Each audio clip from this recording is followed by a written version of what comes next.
5 reforms are recommended to end the secret war, as well as 4 goals to heal the damage done to our nation and the larger world, and to make sure that these types of crimes against humanity never happen again.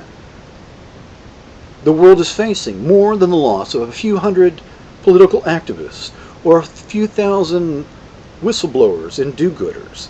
At stake is our republic and the freedom of future generations. The 5 recommended reforms are the means to end the secret dirty war. 1. Disarm all microwave weapons. 2. Open all archives and secret records. 3. Establish a Truth and Reconciliation Commission, and for those who continue to resist, Nuremberg-like tribunals. 4. Convene an international conference to ban all electromagnetic weapons and both public and private verification systems, because we cannot accept the government's word alone that the secret dirty war is over. Finally, an international Bill of Rights that is enforceable, such that the state cannot crush its internal enemies with impunity. If a president or general imprisons, tortures, or murders their political enemies, then they must be sure that they will end their days in a prison cell. There are 4 goals to make sure that this never happens again. These 4 goals represent the intent of repairing damage done to democracy and to spread human health and security throughout the world in a peaceful manner, and over time to systematically engineer a more peaceful world. 1. End the secret dirty war using the 5 reforms. 2. Domestic political reform to repair the damage done to our democracy by generations of constant warfare. 3. End the arms race in nuclear and conventional weapons through collective security agreements. 4. A new initiative, a scientific and humanitarian initiative to displace military spending as the driving economic and political force in our world today. More about the 4 goals later.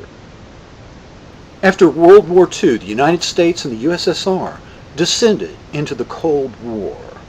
The evaluation of the American military was summed up by General James Doolittle, United States Air Force, quote, "It is now clear that we are facing an implacable enemy whose avowed objective is world domination by whatever means and at whatever cost.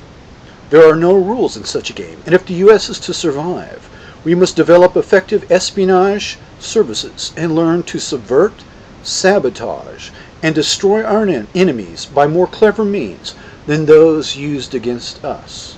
Unquote. He had declared, in effect, that a secret dirty war was going to be waged, a secret war between desperate men who would stop at nothing to win. The most obvious results of the 45-year Cold War were the tens of thousands of nuclear warheads aimed at the U.S. and USSR population centers, and the trillions of dollars spent to create the strategy of mutually assured destruction, MAD. But perhaps the most important legacy of this Cold War are the patriotic crimes carried out on behalf of the American people without our knowledge, and the corrosive effect of sustained war upon our democratic institutions. It is likely that a republic cannot endure a constant state of war. All governments lie, not all the time, but often. These crimes are more than lies and crimes against humanity. They are a breach of the social compact that exists between the government and the governed.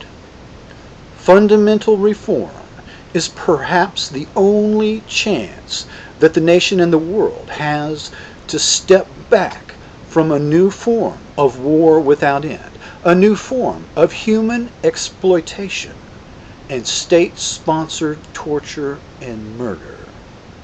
For this reason, the author is advocating a complete paradigm shift away from the concept of Fortress America and towards a worldwide effort to pacify nations and populations with a coordinated humanitarian and scientific initiatives designed to create a more peaceful world using collective security agreements, biological, medical, and agricultural sciences, and the latest breakthroughs in human health to give people a stake in their own future that precludes the need for violence as a form of advancing personal or state power.